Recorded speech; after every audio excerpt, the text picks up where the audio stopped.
A dream you could you could you could you meltdown at 3 Mile Island. Pennsylvania Mayor Reed and Lieutenant Governor Scranton.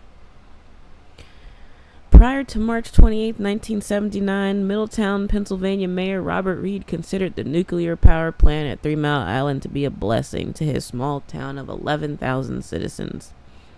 Millions of dollars have been poured into Middletown's economy during the plant's construction, and many residents collected their weekly paycheck from the plant. 3 Mile Island took its place beside Bethlehem Steel and Fruehof Trailer Factory in providing jobs and a measure of middle-class prosperity to the people of Middletown. In 1979, Robert Reed had lived all his 46 years in Middletown. He made a name for himself as a star fullback for the Middletown High School Blue Raiders. While serving as mayor, he continued to teach a course in American government at the same high school. Hard-working and feisty, Reed maintained the physique that made him a boxing champ in college. He was also, in 1979, the only African-American mayor in Pennsylvania. Reed took his job as mayor seriously. He was interested in the lives and well-being of the people of Middletown. 3 nights a week, he would ride along in the patrol car with a policeman friend, Earl Anderson, making his presence known on the Middletown streets. That's awesome. Reed went to work. That's a real mayor. Reed went to work on Wednesday, March 28th, having no knowledge that a crisis had been unfolding at 3 Mile Island. Midway through his first class of the day, Middletown's Civil Defense Director Butch Ryan informed Reed that something was up at TMI. When he reached his office in the town municipal building located less than 6,000 yards from 3 Mile Island, the first challenge Reed faced was obtaining accurate information. All that I learned when I got to the office was that there had been an on-site emergency declared, Reed recalled for writer Mark Stephens. So we sat there and we listened to the television. We changed from channel to channel, and each channel gave us different information. Reed would need as much accurate information as he could to gather over the coming days in order to prepare for a possible evacuation of Middletown. At the time of the 3 Mile Island incident, Middletown had no formal emergency evacuation plans in place, and Reed, like other state and federal officials, was growing frustrated.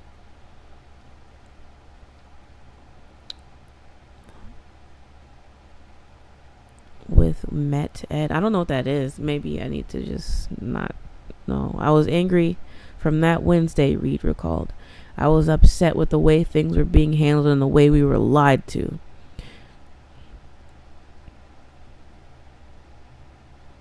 I want to know what that is. What is Met Ed?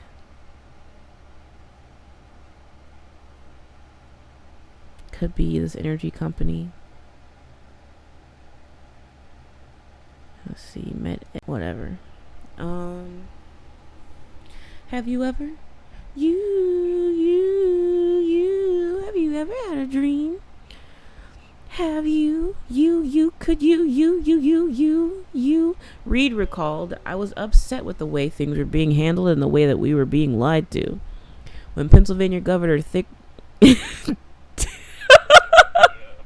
Chill, they're quiet. They can't read, and this is the worst way to misread this man's name. When Pennsylvania Governor Dick Thornburg, his office recommended a limited evacuation, Reed had his hands full. He recalled, people left their jobs, came home, packed their cars and their children, and I remember standing on the corner and cars zipping past me, people hollering out the window, watch the town! Things were starting to get a little hectic. As he tried to calm the frayed nerves of Middletown citizens, Reed also had to take measures to make sure no one took advantage of the disruption. Lieutenant Governor William Scranton. There'd never been anything like this. It wasn't something you could see or feel or taste or touch. We were talking about radiation, which generated an enormous amount of fear. As Lieutenant Governor of Pennsylvania during the 3 Mile Island crisis, William Scranton III observed and experienced much of that pervasive fear. Scranton, along with being second in command of the state government, was titular head of Pennsylvania State Emergency Management Agency and chairman of the State Civil Defense Council. Ironically, Scranton, who had only been in office for 68 days, had had several meetings already with various members of each emergency management team. When the news of the crisis reached his office via Oran Henderson, the actual head of the State Emergency Management Agency, Scranton had at least the advantage of knowing which individuals to contact. In this capacity, he would prove quite valuable to his boss. Scranton also possessed a quality of familiarity and media savvy that would serve him well during the coming hectic days. Pennsylvanians were familiar with Scranton's. The young lieutenant governor hailed from one of the state's oldest political dynasties. Bill Scranton's father had been a popular governor and viable presidential candidate during the 1960s. His great-great-grandfather had a city named after him. Young Bill had made a name for himself working on newspapers owned by his powerful family. When the accident at 3 Mile Island became news, it was William Scranton representing the Thornburg administration who faced the press first. During his first press conference, Scranton essentially reiterated what officials at Metropolitan Edison, okay, now we know what Met Ed is, Metropolitan Edison, the owners of 3 Mile Island, had told him. Everything is under control. There is and was no danger to public health and safety. In short order, Scranton found out that everything was not under control. In short order, Scranton found out that everything was not under control. What was termed a small amount of radioactive iodine had indeed been released. Scranton later expressed frustration that he couldn't count on anybody at Met Ed for any type of information, and spoke of how the indignation that welled up in me was memorable when he learned of the off-site release. Throughout Thursday, March 29th, the governor's office in Harrisburg was buffeted with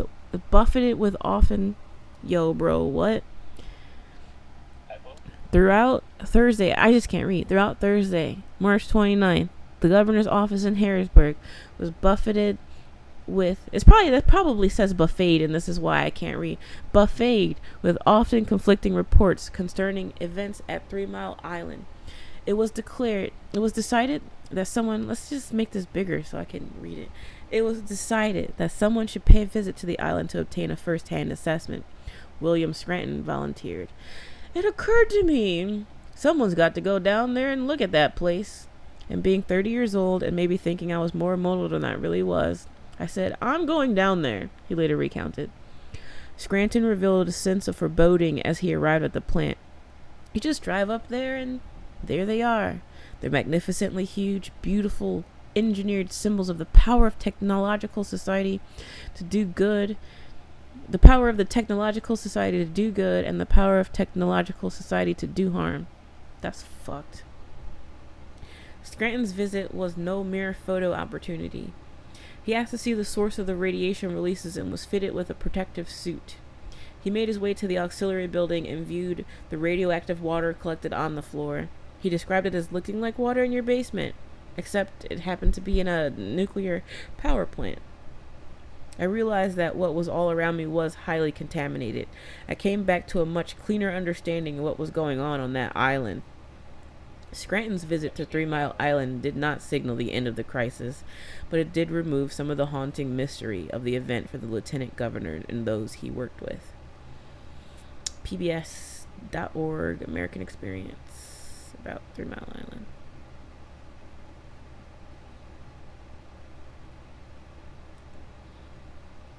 I clicked it because I thought it was going to be a video about it, but it's just this little article.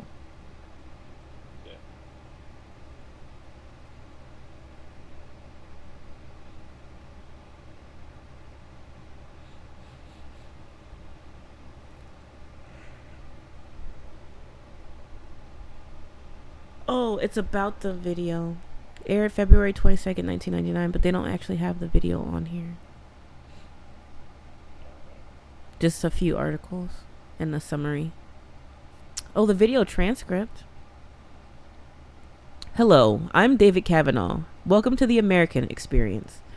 Fear of powerful forces let loose by amazing machines and amazing science is an old story in American life, from as far back as the old days of steam. You remember the scene in Huckleberry Finn? It's night on a river, and suddenly a steamboat bursts out of the dark in the blue fog, bearing down on Huck and Jim on their raft.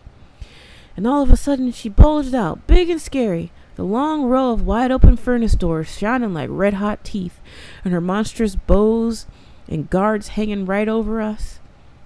There was a yell at us, and a jingling of bells to stop the engines, a powwow of cussing and whistling steam.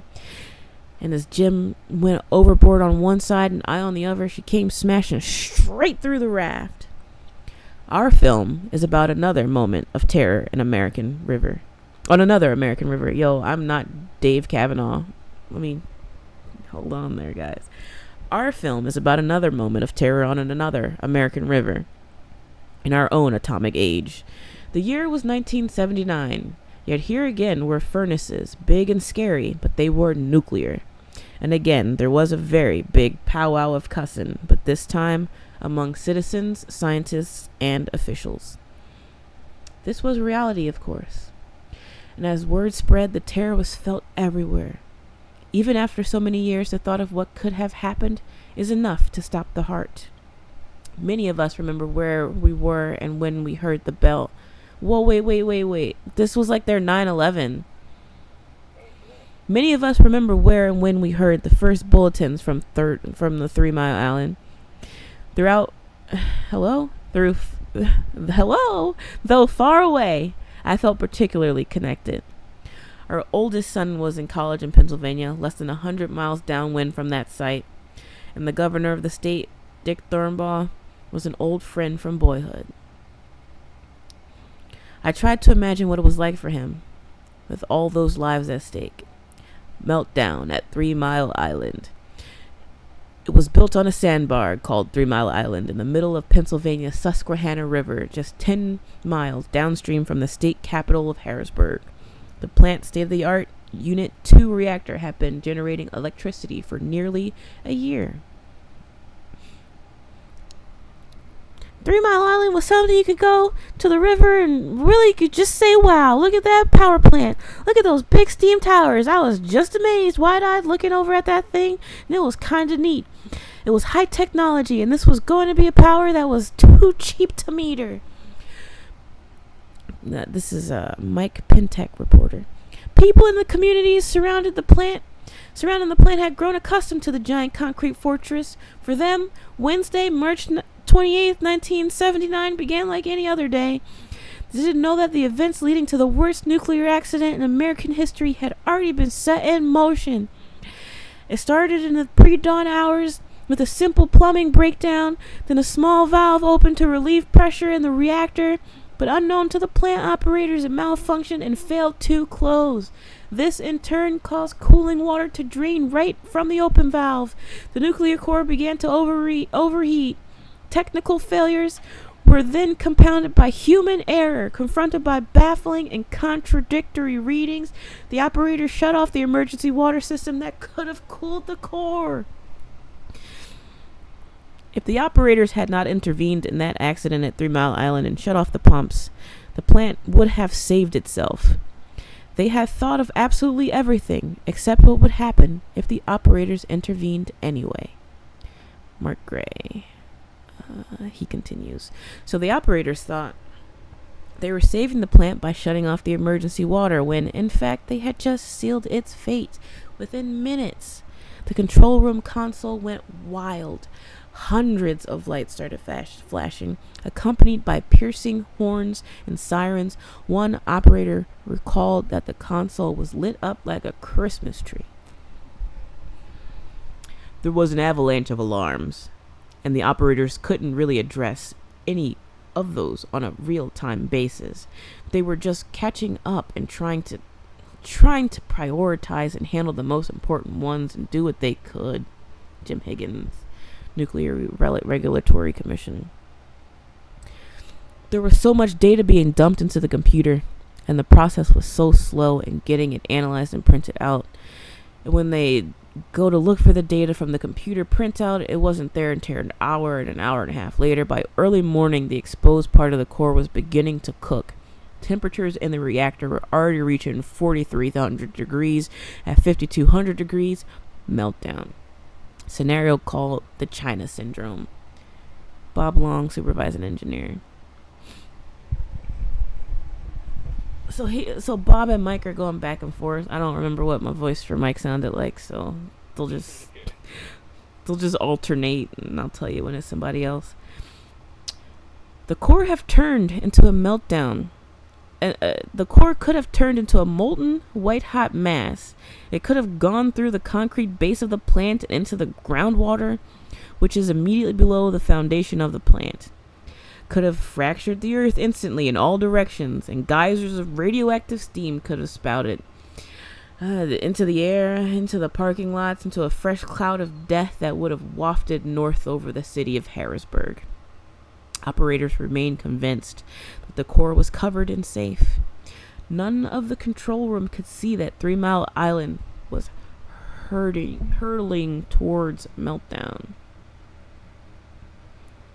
Most of us had spent our lives in this business who didn't believe that it could happen. We had a mindset that said we had these marvelous safety systems which had backups of backups. So there was that mindset that I made it hard for people to really come to grips with the reality that the severe damage had occurred. As the operator struggled to make sense of the accident, workers throughout the plant flocked to the control room. By 6:15, the control room must have had 50 to 60 people in it, and more arriving every moment. Then they got to the alarm. Radiation in the control room. Well, that's got to be a heart stopper. Contaminated water from the open valve had leaked into the adjoining building and was releasing radioactive gases throughout the plant.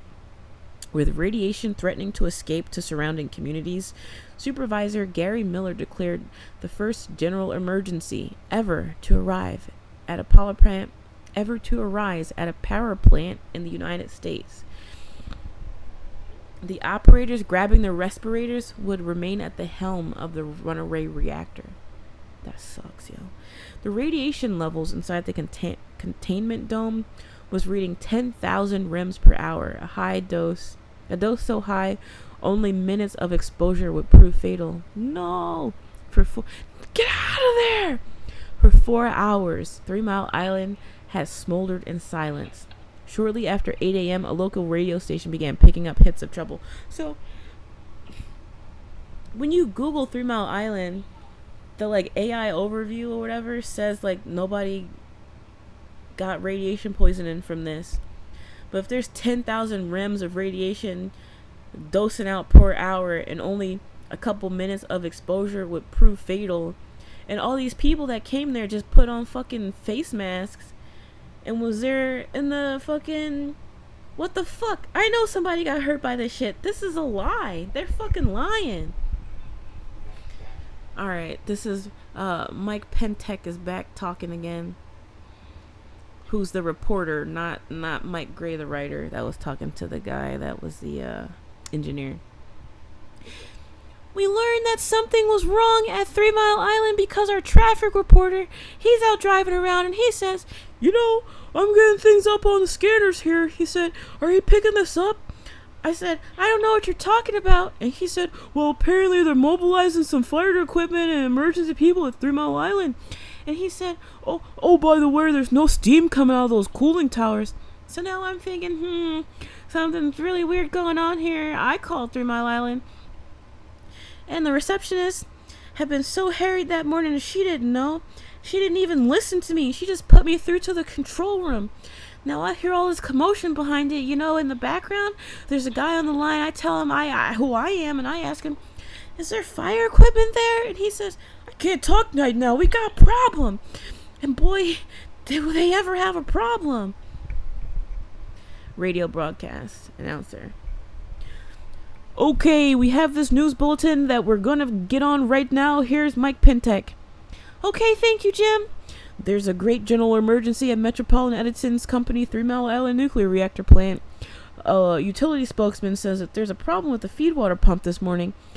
And word of the accident slowly leaked to the outside world. The governor of Pennsylvania, Dick Thornbaugh, learned the news from his aides. Dick Thornbaugh? Governor. The minute I heard that there had been an accident at a nuclear facility, I knew we were in another dimension. Thornbaugh immediately turned to Lieutenant Governor William Scranton III, chair of the state's emergency council. There has never been anything like this. It wasn't something you could see or feel or taste or touch.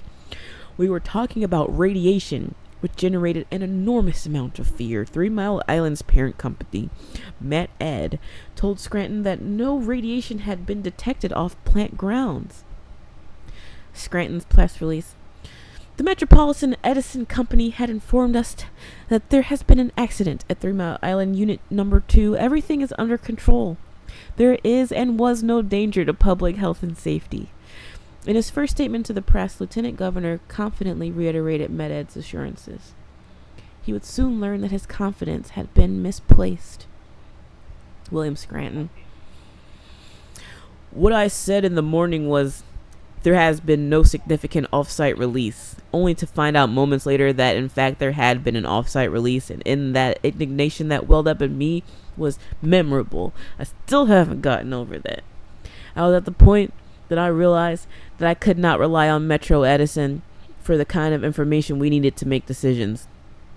Early that afternoon, the press began covering the 3 Mile Island's observation center. Med-Ed had never faced a public relations crisis like this. Unprepared for the media onslaught, they chose Jack Herbine, an engineer with no prior press experiences, as their spokesperson.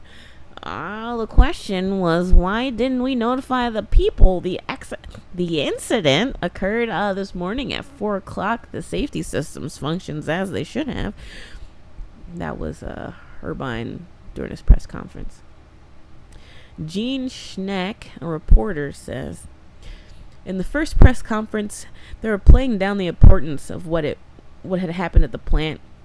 It was an accident. There was a problem, a valve leak, the plant overheated. They had to shut the plant down, and they were going to clean it up.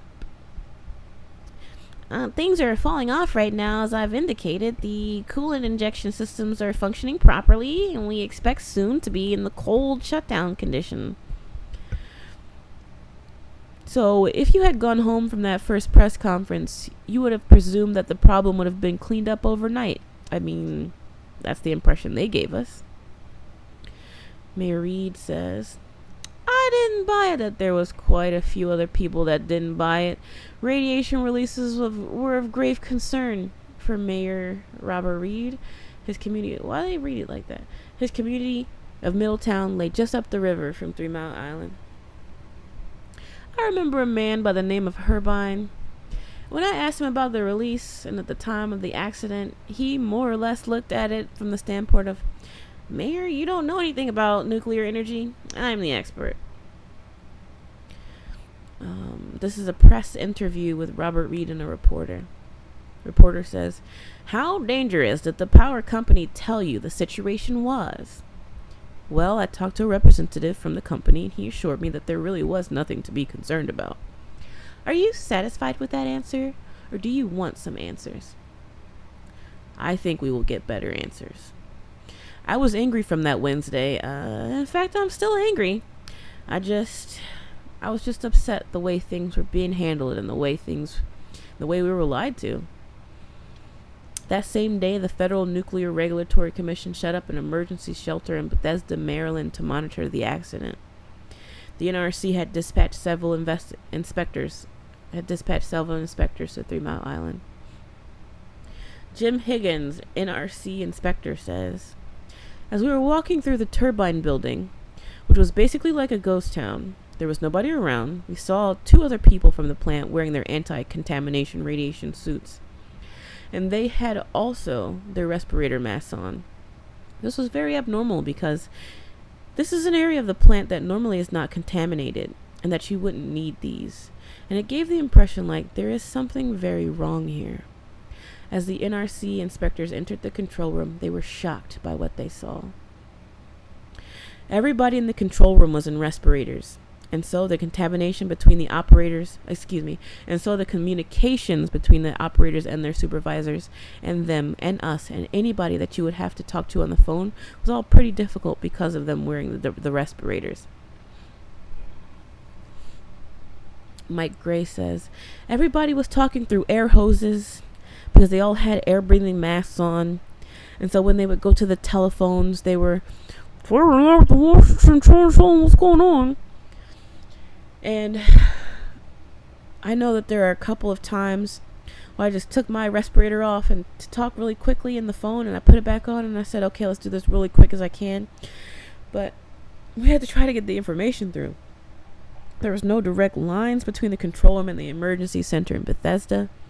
Only 2 regular telephone lines that were continuously tied up. This is an emergency, operator, a national emergency. I'm sorry, I have no circuits. I can't dial the number. Can you preempt somebody? Anyone calling into control room had only heard busy signals. For 5 hours, Babcock and Wilcox, the designers of the reactor, tried to reach the operators from their headquarters in Virginia. That's fucked. Okay, this is Mike Gray again. The designers of the plant in Lynchburg could not get through under any circumstances. They had to relay all the information through a regional NRC office in King of Prussia, Pennsylvania, to the Unit 1, which is north of the accident. That's crazy. And then a runner would have to go over to Unit 2 and read the gauge and run back and report this so that the people down there are getting fourth-hand information, which is largely incorrect and certainly incomplete. And they're passing back advice which doesn't make it all the way. Finally, Wednesday evening, an urgent message from Babcock and Wilcox got through to the control room. Get water moving through the core. And as soon as the operators restarted the pumps, temperature and pressure in the reactor dropped and stabilized. 16 hours after it had begun, it appeared the accident was over. Jesus Christ. 16 hours. People running back and forth between cities, making calls to other towns, getting stuff wrong, things going nuts. 16 hours later, they cooled it down. Stuff stabilized. Oh, it appeared the accident was over. I'm not even halfway through reading the transcript of this show. Alright. Walter Cronkite came on the news and said, it was the first step in a nuclear nightmare. As far as we know at this hour, no worse than that. On national television, viewers were assured the situation was under control. It's probably the worst nuclear reactor accident to date. There was no apparent serious contamination of workers. In Washington, President Jimmy Carter was watching events closely. A trained nuclear engineer he knew what...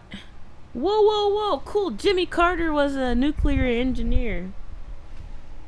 No wonder people liked him. This guy did everything. So, in Washington, President Jimmy Carter was watching events closely. A trained nuclear engineer, he knew what could happen if there was damage to the core. December 14th, 98. On Thursday morning, so this is 20 years later. On Tuesday morning, the day after the accident, the chairman of the NRC... Wait, what? I thought it said this was in the 70s. This is in the 90s? This was the 90s the whole time?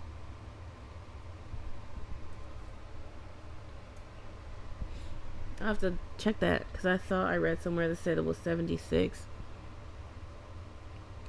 Alright. Let's get back to the show.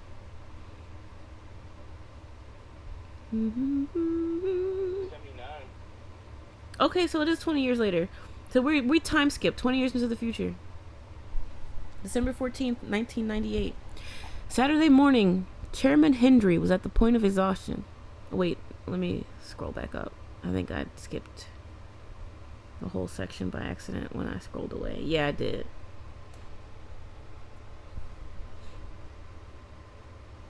Every morning I wake up and I put on my makeup and I say a little prayer for you. Alright. On Thursday morning, the day after the accident, the chairman of the NRC, Joseph Hendry, was summoned before the White House subcommittee. He was summoned before the House Subcommittee on Energy, Pennsylvania. Hendry testifies before Congress. Congressman Weaver says, "You responded to a question asking how close the water came to the top of the rods. With this statement, I don't know how close the water came to the top of the rods. If you don't know, then how can you say whether or not we were close to a core meltdown?" Hendry says, "I guess based on just an assessment of aspects of this incident that I'd say we're nowhere near it. That we were nowhere near it in my judgment." Okay, so he tells state Congress that even though he didn't see this water stuff, just based on context clues, he assumed everything was fine. Damn. Within the NRC, no one really thought that you could have a core meltdown. I mean, it was one of those, it was more of a Titanic sort of mentality that this plant was so well designed that he couldn't possibly have a serious core damage. The accident occurred at a time when a growing number of Americans questioned the safety of nuclear power. Now we have Gene Schneck, reporter. There was a perception that the Nuclear Regulatory Commission was in bed with plant operators, not just this plant, but all plant operators. The Nuclear Regulatory Commission wasn't a regulatory commission, it was a promotion.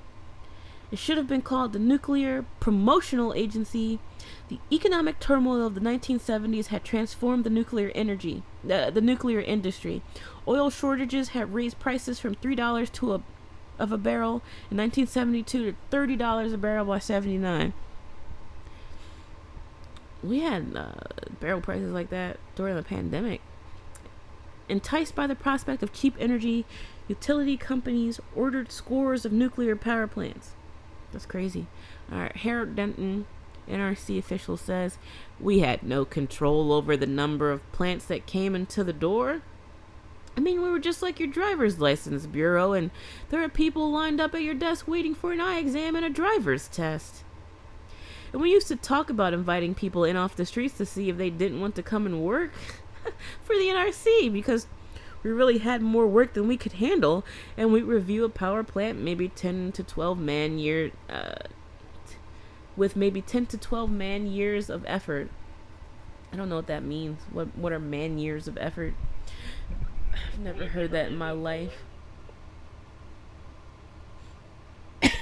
Pardon. A man year or a person year is a unit of measurement for the amount of work done by an individual throughout the entire year. All right. Like manpower. All right. And we review a power plant maybe with 10 to 12 man years of effort. And you've got to remember, it takes thousands of man years of effort to design a power plant. So we're putting in an extremely small audit. So that's why 3 Mile Island being reopened, they used AI to do it. They trained it to do the 3,000 pages of paperwork that no human being could do. They set it up so that no person would be able to get this place reopened, basically, and they used a robot. So congratulations, America. You fucking idiots. I don't know. This is fucking dumb. Alright, Mike Gray's back. He says they scaled this thing up from 100 megawatt demonstration plants with sort of laboratory proof of concept nuclear power plants to these 1,000 megawatt super plants like Zion and Dresden and 3 Mile Island without anything in between. These monster plants were something they did not understand clearly. The valve that failed at 3 Mile Island had malfunctioned 11 times before at other nuclear power plants. Okay, so this design sucks. This failed. The valve that failed at 3 Mile Island had malfunctioned 11 times before at other nuclear power plants. But neither the designer of the reactor nor the NRC had taken corrective measures nor issued a warning. Now, that warning, if it had gone out to all the others of the similar nuclear power plants, the accident at 3 Mile Island would have never happened, and that plant would have remained an anonymous sandbar in the middle of the Susquehanna. Peter Bradford, NRC commissioner, says, a number of people in the mid-70s left the NRC because they felt that safety concerns just weren't being taken seriously. The mindset, to be somewhat simplistic about it, was that everything was safe enough already. That anyone who wanted to raise a new concern, anyone who was skeptical that a particular plant should be licensed, had an immensely heavy burden to demonstrate it was really worth really perturbing the process. Because nothing serious had happened yet. Or at least nothing serious enough had happened yet. Throughout Thursday morning, Governor Thurmond felt uneasy. The NRC had assured him that the danger was over, but he wanted a first-hand assessment of conditions of the plant. William Scranton, Lieutenant Governor, says, it occurred to me, someone's got to go down there and look at that place and see it. And I being, 30 years old, maybe I was thinking I was more immortal than I really was. I said, I'm going down there. 3 Mile Island was in the middle of the Susquehanna River, in the middle of farm country.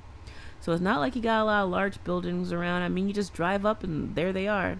They're magnificently huge, beautifully engineered symbols of power, of the power of the technological society to do good and the power of technological society to do harm. And right now, something's going on in there and you don't understand what it is, and it can be very dangerous. When he arrived on the island, the lieutenant governor asked to see the source of the radiation releases. Before he entered the highly contaminated area, Scranton was fitted with a protective suit. It was like getting ready to go into a spacesuit to go on a spacewalk.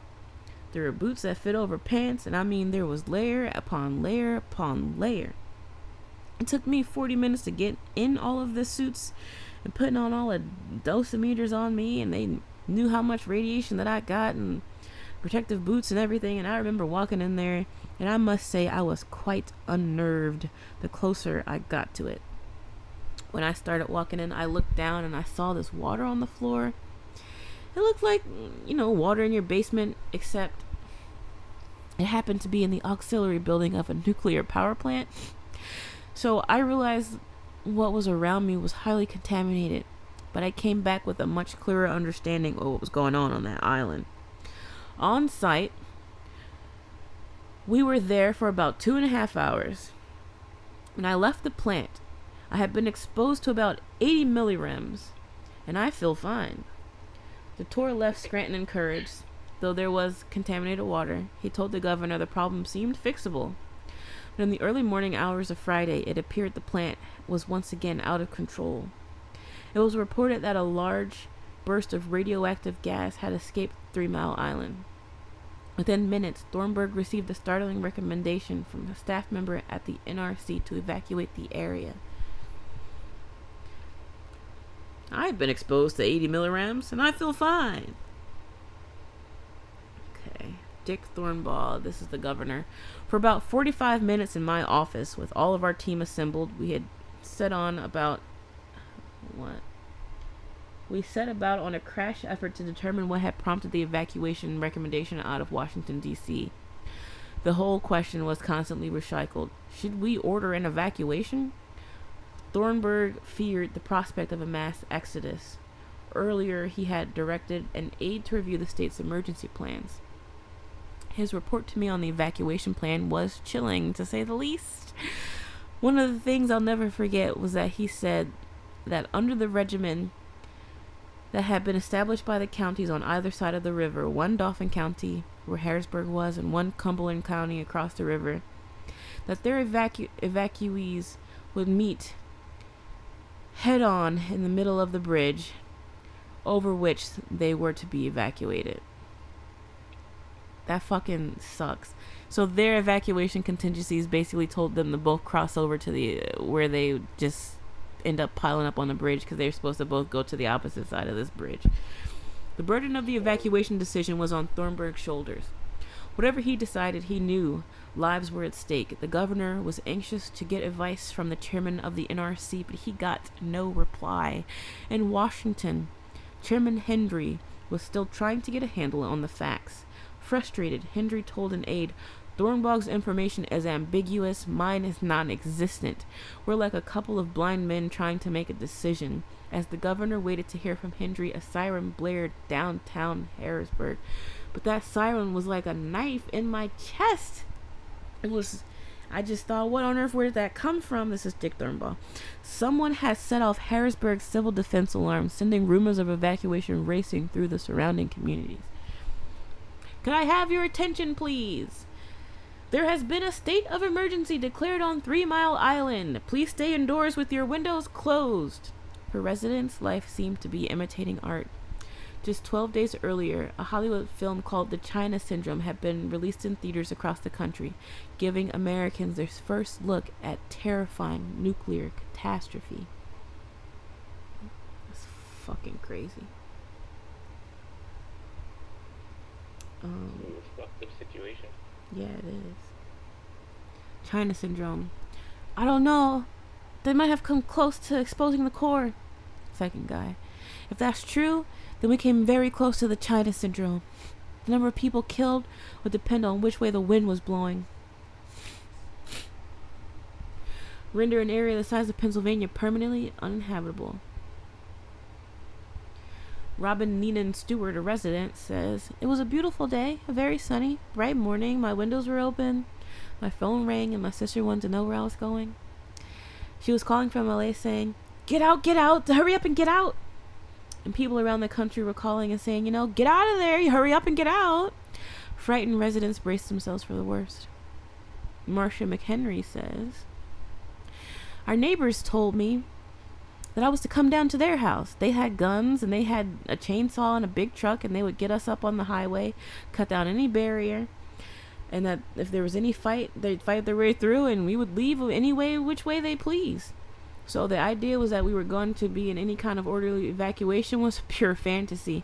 Thornburg knew he didn't have much time to stem the panic. Shortly after 10 a.m., he finally got some welcome news. The radiation release had been grossly overstated. One critical number had gotten distorted in layers of garbled communications. The explanation did little to calm frayed nerves. The crisis in Pennsylvania had made front-page news around the world. Hundreds of journalists flocked to Harrisburg, including Mike Gray, an engineer by training. He was covering the accident for a national journal. He was also the screenwriter of the movie The China Syndrome. Yo, this is his time to shine. Mark Gray says, "At one of the major New York dailies, the managing editor stood up on his desk and shouted, 'Who here has seen the China Syndrome?' 3 guys raised their hands and said, you're going to Harrisburg." So the movie then became a briefing film for the press. At 11 o'clock, Med Ed called another press conference. By now, the press corps was already growing openly distrustful. At the Herbine press conference, that was that engineer. He says, "The release that was made yesterday was within the limits that were acceptable, and was, I don't know why we need to tell you each and everything we do." Yo, he start going crazy. Mike Pentek says, "Well, why not, Jack?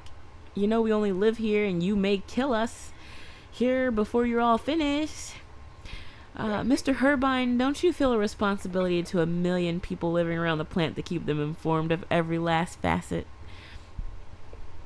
And then Mike Gray says, "The press became very demanding. They were asking more and more intelligent questions, and more specific answers were demanded. And each time Herbine, tried to back away from it, and finally the reporters got vicious." Herbine press conference. "Now, I'm here today to try and ease the level of panic and concern, and to tell you,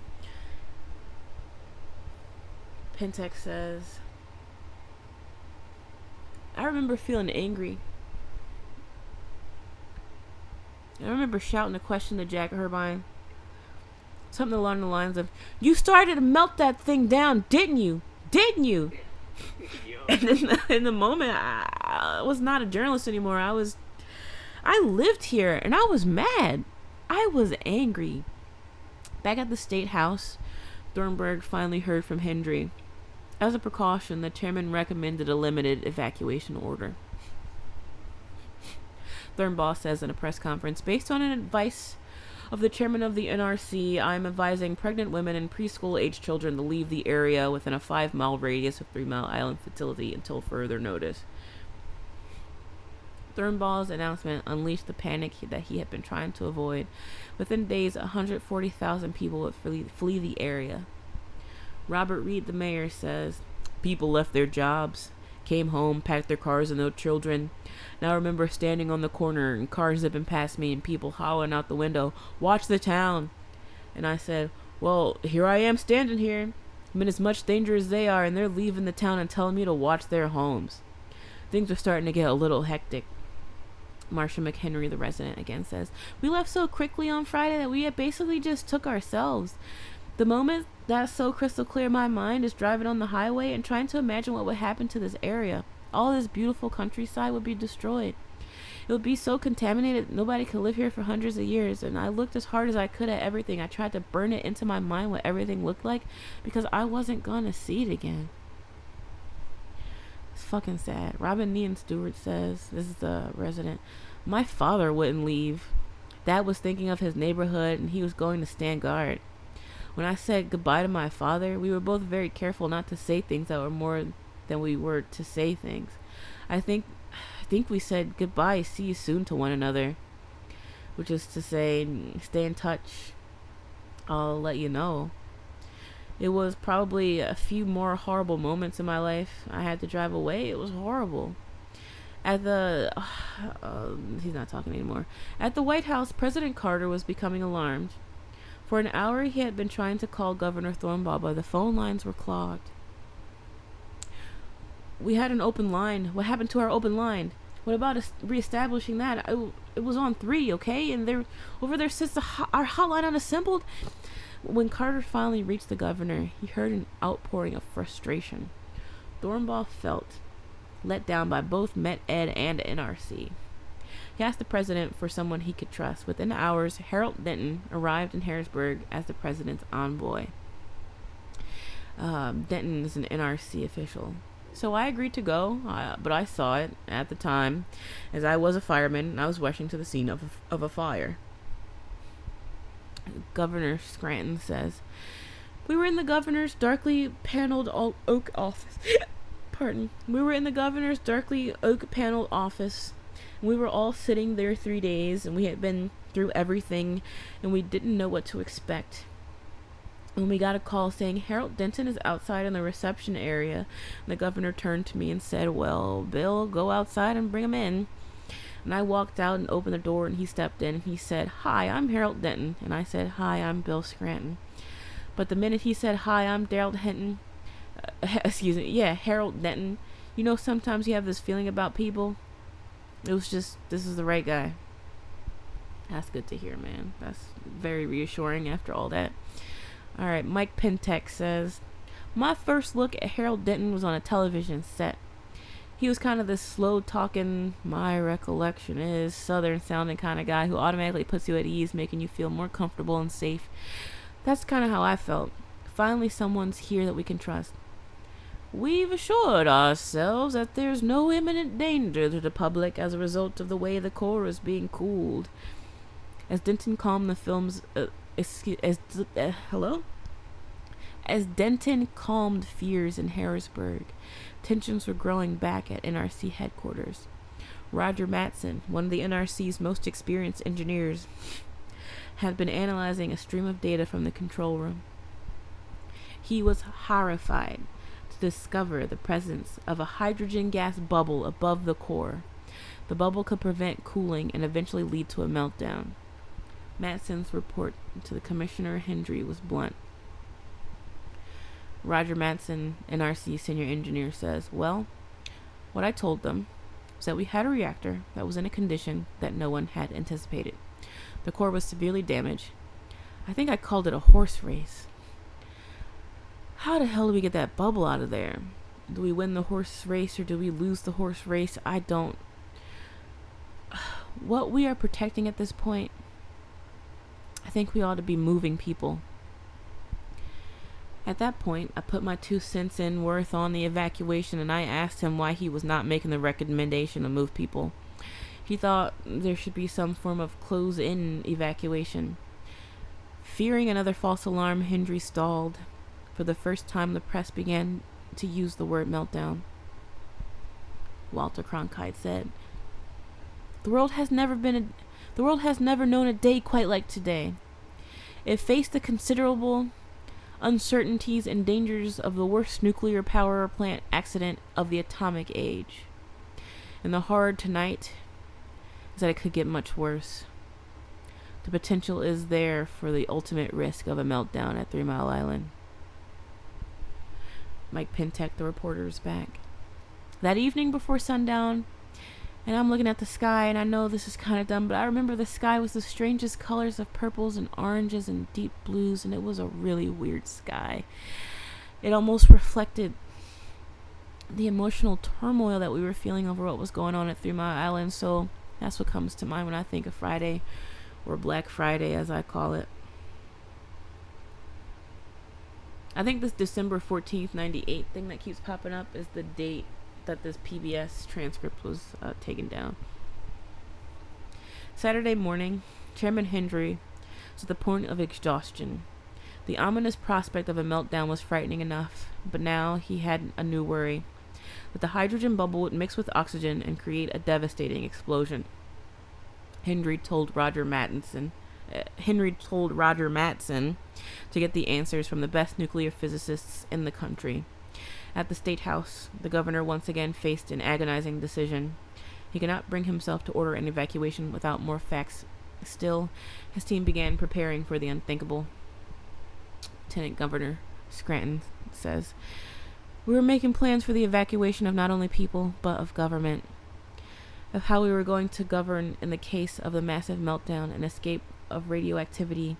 We were going through some very tough scenarios, and not only were we going through tough scenarios, but these were tired, overworked, very stressed people. Back in Bethesda, reports from the Matson's consultants began pouring in. The news was grim. Dan Martin, a writer, says, There was a moment of fear for Roger Mattson. In calculating, he realized that he had one variable wrong, that instead of talking about an explosion that could happen in a period of a day or two, that they were actually already at an explosive level. At any moment the plant might explode. They were sitting on a time bomb. But at his makeshift office near 3 Mile Island, Harold Denton was calm. He was getting a more optimistic assessment from his technical advisor, Victor Stello, a well-respected NRC engineer who was conferring with industry leaders. Harold Denton says, I think the Washington group was getting more concerned that it might already be an explosive mixture there, and Mr. Stello and his consultants were coming to view that there wasn't any explosive potential at all. And we just couldn't seem to bridge that technical gap. The lives of tens of thousands of people were now hinged on whose calculations proved right. In the early evening, word of explosion theory leaked to the press. By the time Harold Denton spoke to them at 11 o'clock at night, journalists were close to hysteria. Mike Gray, writer, says, In the state capitol were several hundred reporters who were going... in the state capitol, there were several hundred reporters who got the word that this thing may explode, and it's like, a stone's throw down the river from where they were standing right at this moment. They went into the press room, and they weren't after a story. They really wanted to know, is it time to get out? Mike Pentek, the reporter, says, Saturday night, I'm talking to myself. My life, I'm saying to myself, I'm about 27 years old. It's going to be over. But these arrogant utility operators have allowed this thing to run over out of control, and they're going to kill us. There were still 500,000 people in Harrisburg area waiting for Thornburg's order to leave. The governor would base the decision based on Harold Denton's word. Denton said, We see no possibility of hydrogen explosions in either the containment or the reactor vessel in the near term. What a fucking cuck. This guy's a fucking liar. I swear to God, I don't trust Harold Denton. I think I've picked sides in this matter. I don't trust Harold Denton at all. All right, Lieutenant Governor William Scranton says, You gotta understand that people in Bethesda were saying, "Hey, we're nervous, but But we didn't listen to the people in Bethesda. I mean, I don't mean that, we were rude to them or we cut them off, but frankly, we believed the people on site. And Harold Denton was the guy we trusted most by this time. Bitch, I don't trust Denton, nigga. I don't trust Denton at all. Alright, Denton says, well, it's certainly days before flammability limits would be reached and many more days after that before detonation limits would be reached. All of which assumed that we did nothing but sit on our hands instead of getting the hydrogen out of the vessel. Then Thorberg added some reassuring news. President Carter will be paying a visit to the area. He'll make a personal on-site visit, and I think this is an important vote of confidence and a further refutation of the kind of alarmist reaction that has set in some quarters. Harold Denton says, I knew the president was arriving the next day and there wasn't anyone on my staff on the site who thought there was anything dangerous or that we shouldn't or that we should object. And yet in Washington there was a building sentiment that maybe it was unwise for the president to do so. Dan Martin, writer, says, it's a great public relations gimmick to calm people down. But only if the plant doesn't explode. And as far as Matson was concerned, the plant was already explosive. Any kind of vibration might set it off. On Saturday morning, Victor Stella went to church. He had worked through the night trying to prove the explosion theory wrong. Victor Stella, NRC, senior engineer. I went to Mass, and I was real tired. I thought I was going to fall asleep in the sermon. Then the priest gets up and said that because of the potential for us being killed from 3 Mile Island, we were going to have a general absolution. Whew! That's fucking stressful. That's crazy, son. Alright, they have archival footage of a priest. The bishop said, George, you're the pastor. Whatever you need to do, you need to say it is up to you to do.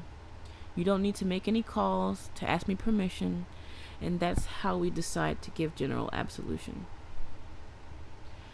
This is a sacrament in the Catholic faith reserved when death is imminent. It is only given when people are going into battle and they might die. And so, they are absolved of all their sins. Victor Stello says, it was difficult. It was very difficult. An emotional kind of thing. It was a very difficult time, and the anger was really bad.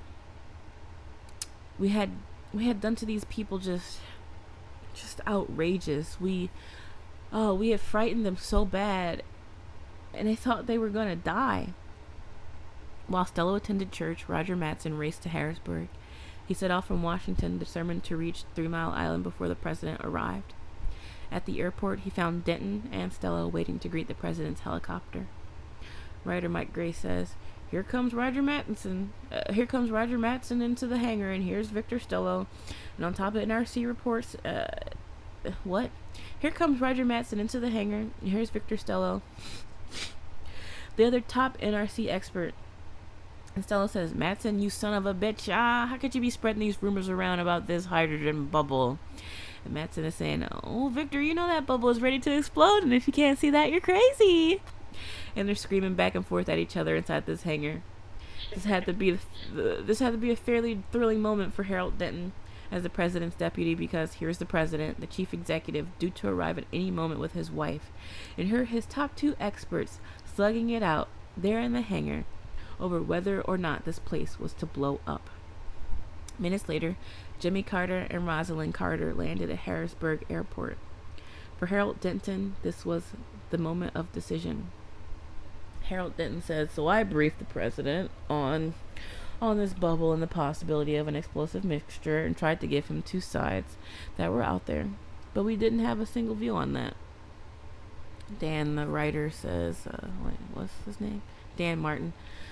Now, this has to put Carter on a spot. What is he to do? If he turns around and walks away, he's come up here in order to calm the public down. The message is unmistakable. And so he did the only thing he felt he could. He went to the plant anyway.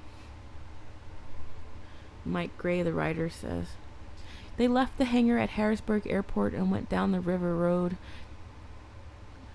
Wow, I didn't know River Road went up that high. Okay. Because River Road comes down here to New Hope. So they left the hangar. I mean, who's talking right now? Mike Gray, the writer's talking. They left the hangar at Harrisburg Airport and went down the River Road to 3 Mile Island.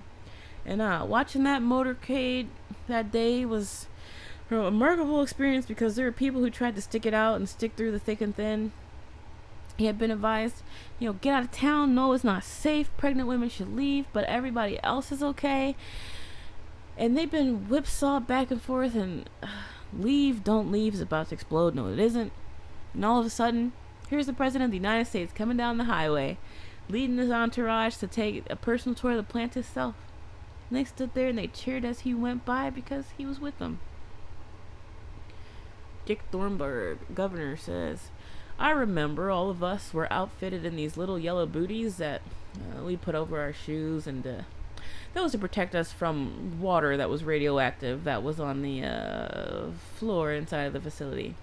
We went into the site. We all got on a bus, and the bus went on site. We got out. We went into the control room.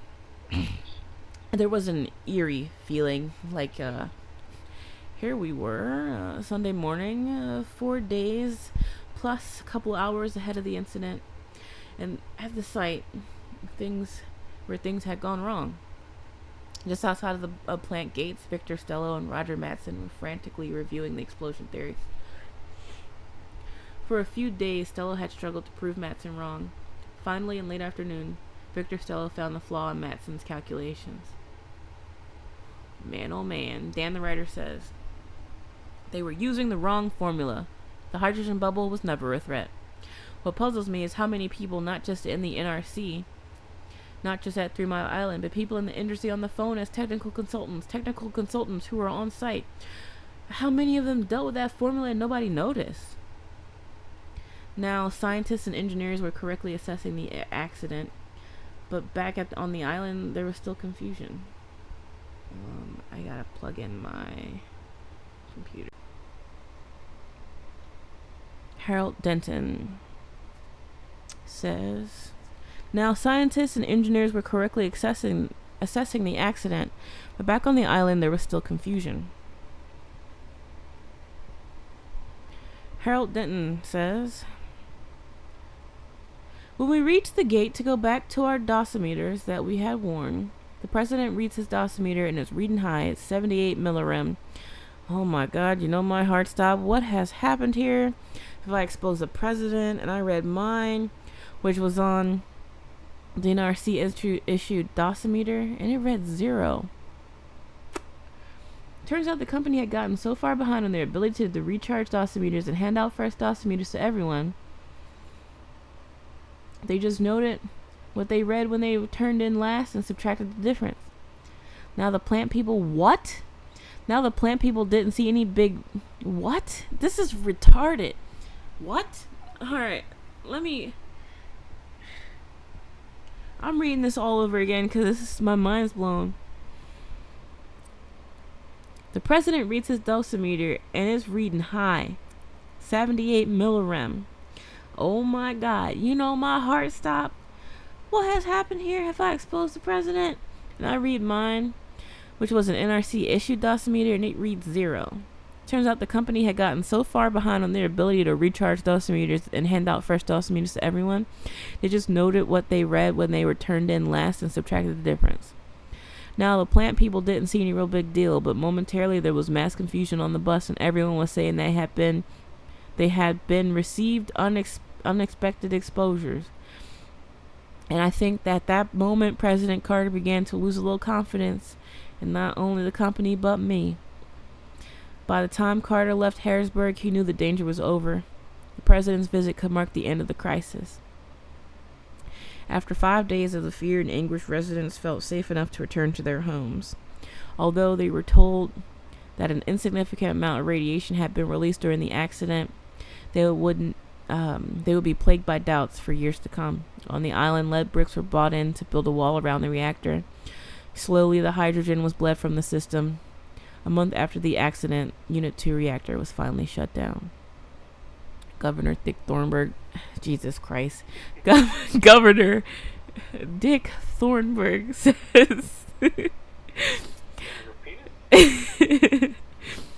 I don't see how you could ever erase the memories of frustration, of uncertainty, punctuated by moments of stark terror that attach to an incident like 3 Mile Island, and the eternal sense of relief and deliverance when that was finally over.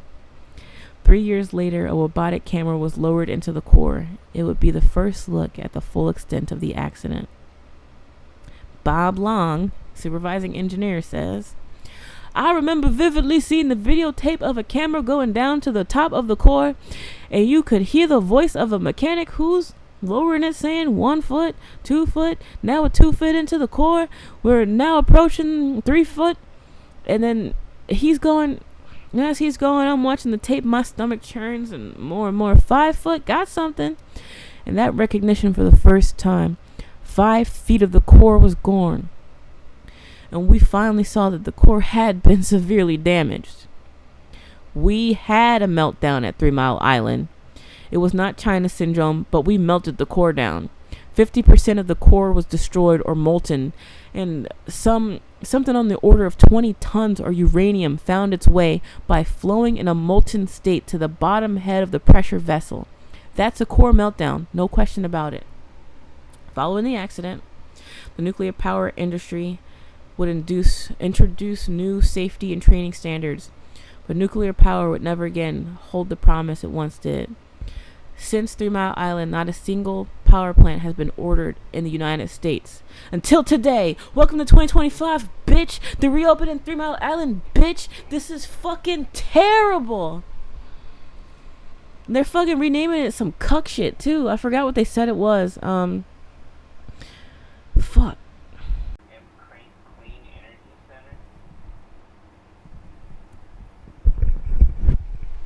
Alright. What did they rename 3 Mile Island? The Crane Clean Energy Center. Fuck you. Can't wait for 3 Mile Island too. What's your food today? Anti-nuke activist. TMI name change. I can't wait to read this. Alright. York Daily. Anti-nuke activist opposes cultural... Wait, what? Anti-nuke activist opposes changing TMI's name, calling it cultural vandalism. 3 Mile Island's undamaged Unit 1 reactor, formerly slated for decommissioning, has been renamed the Crane Clean Energy Center.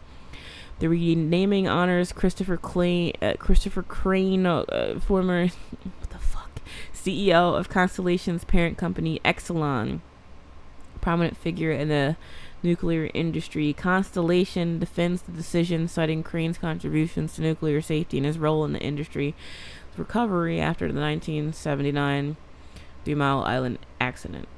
Last September, when the owners of the undamaged reactor at 3 Mile Island announced a landmark deal... Damn, my phone died.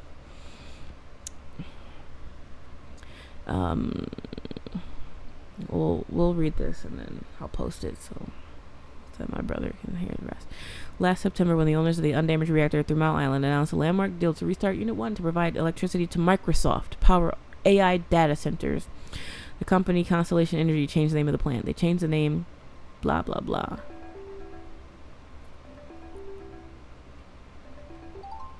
Yo, welcome to the show. Alright, you're now getting screen recorded with my reading of this article here. Last September, when the owners of the undamaged reactor at 3 Mile Island announced a landmark deal to restart Unit 1 to provide electricity to Microsoft to power AI data centers, the company Constellation Energy changed the name of the plant.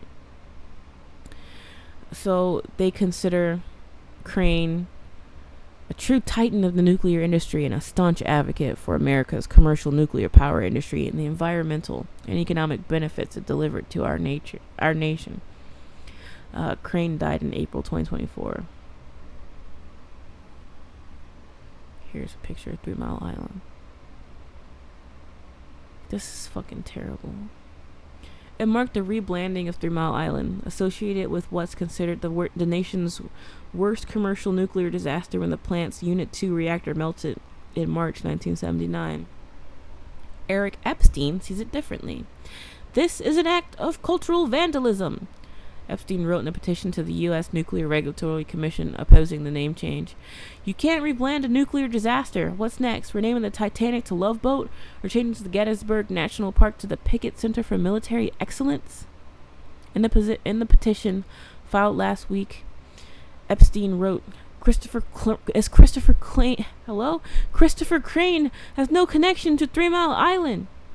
He also wrote that Crane, who served as CEO of Constellation's parent company Exelon from 2012 to 2022, presided over a nuclear scandal in Illinois in which his company was fined $200 million. Jeez.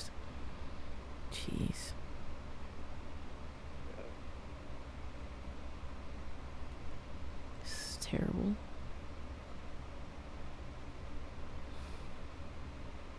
Change the name? Really? The reality is you can't change history. 3 Mile Island is 3 Mile Island. In a statement, Constellation reiterated Crane's advocacy for the nation's commercial nuclear industry and the environmental and economic benefits delivered for our nation, and that he was instrumental in both shaping the industry. Alright, I'm not fucking bragging about this guy. We're skipping that. The statement continued, TMI Unit 1 was the highest rated plant in the country for safety and reliability when it closed for economic reasons in 2019. And retiring it was one of the most difficult decisions Chris had to make as a CEO. What happened on 3 Mile Island in 1979 should never be forgotten. But what happened since has made us smarter, safer, and stronger as a nation. Chris Crane's legacy is a constant reminder of that. TMI's Unit 1 was shut down for refueling when the accident at the plant's Unit 2 reactor occurred in March 28, 1979. Unit 1 was restarted in 1985, but it was closed in September 2019 because it was no longer economically viable. Constellation announced last year it would restart Unit 1 after reaching a deal with Microsoft. The project is expected to take 4 years and cost $1.6 billion, relying on federal tax breaks to offset the cost. I don't want my taxes going to that. The damaged Unit 2 reactor is under separate ownership. I didn't even know 3 Mile Island had stayed active past the 80s. That's interesting. Fuck y'all in this reactor, bitch. Fuck Microsoft. Fuck AI. Fuck all y'all. Let's see. Exelon is paying the legal tab for 2 former executives convicted in ComEd bribery scheme. Damn, dude. Y'all got in trouble. Exelon has been paying the legal fees for 2 now convicted former Commonwealth Edison executives who were part of a conspiracy to bribe former Illinois House Speaker Michael Madison. So it paid a $200 million fine for attempting to influence and reward in a long-running bribery scheme. He said, I'm worth more than $200 million, bub. Do better. I'm telling the police. They said, you won't, and they snitched. I can't be bought. I'm a politician.